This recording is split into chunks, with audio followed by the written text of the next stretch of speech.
Maman, la terre est comme un ordinateur.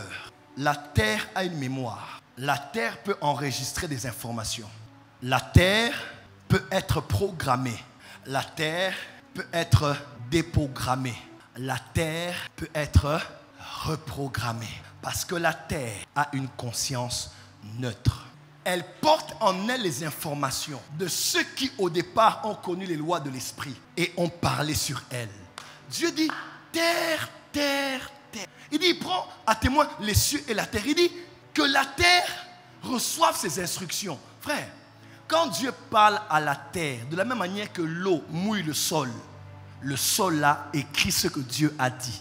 Ton problème à toi, tu vas acheter un terrain, tu vas louer dans une parcelle, tu déménages parce que tu es sous la pression d'un bailleur ou parce que tu as eu l'argent maintenant, mais tu ne sais pas que la terre sur laquelle cette maison est construite, cette terre a enregistré des informations. Et ce qu'on a enregistré par le canal des paroles déterminera la vie et l'avenir de tous ceux et celles qui foulent ce sol. Qu'ils en soient conscients ou qu'ils en soient inconscients. Dieu n'a pas maudit l'homme, hein? Il a maudit la terre. Et l'homme marchait, l'homme commence à souffrir. On ne t'a pas maudit toi, tu es béni en Jésus-Christ. Mais si ton sol est maudit, tu es un chrétien rempli de l'esprit en train de Shandarababa. Mais rien n'évolue parce que tu n'as pas connu les lois des cieux. Il y a la loi des terres et des chefs des terres. Voilà pourquoi, prophète Jadot, écoute-moi très bien. Tout être humain est censé avoir une terre, n'est-ce pas? Tout être humain est donc censé être propriétaire. Quelqu'un me suit? Mais il y a une différence entre être propriétaire et être chef des terres. Quelqu'un peut être propriétaire physique, mais il est locataire spirituel. Vous avez acheté la maison, vous avez le droit sur la terre. Mais cette terre appartient à quelqu'un. Vous avez finalisé la transaction dans le commerce, sur le plan commercial et juridique. Mais vous ne l'avez pas finalisé sur le plan spirituel. Ainsi, plusieurs sont propriétaires, mais sont locataires. Et quand tu es locataire, le bailleur peut venir, quand cela l'enchante, quand tu es dans l'illégalité, pour te mettre la pression. Voilà pourquoi beaucoup d'enfants de Dieu ne connaissent pas le monde spirituel. Tu es à l'église Porte des Cieux, tu achètes un terrain, ton père n'est même pas au courant. Tu vas acheter une terre et tu t'en réjouis. Frère, ce n'est pas parce que tu as acheté un hectare après l'aéroport qui t'appartient.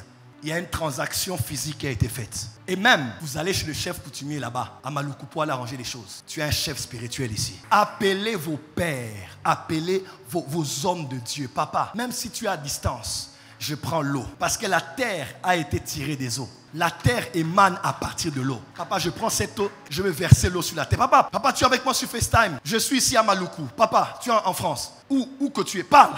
Je verse de l'eau. Quand ton père parle, il prend la terre spirituellement. Au-delà des documents terrestres, une transaction spirituelle se passe. On prend la terre spirituellement et elle t'appartient. Je décrète et déclare. Partout où tu prendras cette eau ou la terre sur laquelle je vais prier, tu n'en seras pas que propriétaire physique. Tu en seras propriétaire spirituel. Dis avec moi, je serai propriétaire physiquement, propriétaire spirituellement. Qui est un chef de terre? Un chef de terre, c'est généralement les premiers à avoir foulé une terre et l'avoir possédée. On les appelle les chefs de terre. Ceux à qui appartient, avant toute chose, ce territoire. Ce sont les chefs de terre. Ils ont un pouvoir spirituel sur la terre qui les appartient. Parce que la plupart d'entre eux ont fait des liens avec des dieux, des divinités, ont fait des sacrifices. Ce sont les chefs spirituels de terre.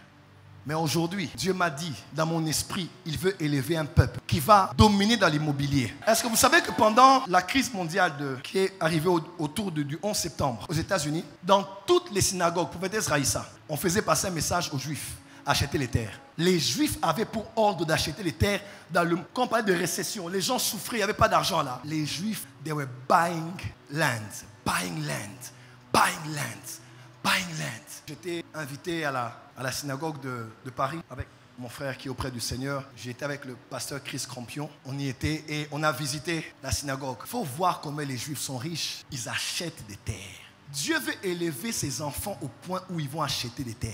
C'est une honte pour la rédemption que toi pour qui Jésus est mort, on te chasse parce que tu as manqué $150, $200, $300. Cela ne sera plus ta portion au nom de Jésus. Ozo l'on locataire, ozo comme propriétaire. Ozo l'on locataire, ozo comme bailleur, bailleuresse. Reçois cela au nom de